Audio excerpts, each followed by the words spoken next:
ஒவ்வொரு நாளுமே தங்கத்தோட விலை ஏற்றமும் இறக்கமுமா இருக்கு. ஆனா ஏற்றத்துல மட்டும் 1000 2000 அப்படின்னு சொல்லி ஏறிக்கிட்டே தான் இருக்கு. இதனால குடும்ப பெண்கள் எல்லாருமே ரொம்ப வருத்தத்துல இருக்காங்க. நம்மளால தங்கத்தை கனவுல தான் பார்க்க முடியும் போல, கையால தொடக்கூட முடியாது போல, அந்த அளவுக்கு விலை உயர்ந்திருக்கு அப்படின்ற அளவுக்கு தான் இன்னைக்கான தங்கம் விலை ரொம்பவும் உயர்ந்திருக்கு. சென்னையில ஒரு சவரன் ஆபரண தங்கம் வந்து 320 ரூபாய் உயர்ந்து 99,520 ரூபாயாக உயர்ந்துள்ளது. இத ஒவ்வொரு நாளும் வந்து மக்கள் வந்து வாங்கணும் அப்படின்ற ஆர்வம் இருந்தாலும், இந்த அளவுக்கு 1,00,000 கிட்ட விலை ஏறி இருக்கு அப்படின்றது எல்லாருமே எதிர்பார்க்காத ஒரு விஷயமா இருக்கு. 1 கிராம் ஆபரண தங்கம் 40 ரூபாய் உயர்ந்து 12,440 ரூபாய்க்கு இப்ப விற்பனையாயிட்டு இருக்கு. ஒவ்வொரு நாளும் இந்த தங்கத்துடைய விலை மதிப்பு வந்து ஏற்றம் இறக்கம் மாற்றமா அப்படியே தான் இருந்துட்டு இருக்கு.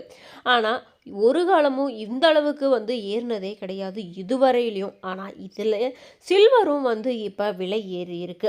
சில்வர் வந்து 1 கிலோ வந்து 2000 ரூபாய் உயர்ந்திருக்கு. 2,24,000 ரூபாய்க்கு வந்து இப்போ 1 கிலோ வெள்ளி வந்து விற்பனை ஆயிட்டிருக்கு. அட்லீஸ்ட் தங்கம் வாங்க முடியாதவங்க வெள்ளிலையாச்சும் பார்க்கலாம் அப்படின்றதுக்கும் இப்போ வெள்ளிலையும் எல்லாமே விலை மாற்றம் ஏறிக்கிட்டே தான் இருக்குது. ஒவ்வொரு நாளும் குடும்ப பெண்கள் தங்கத்துடைய விலையை பார்த்து ரொம்பவும் அதிர்ச்சி அடைஞ்சிட்டு தான் இருக்காங்க.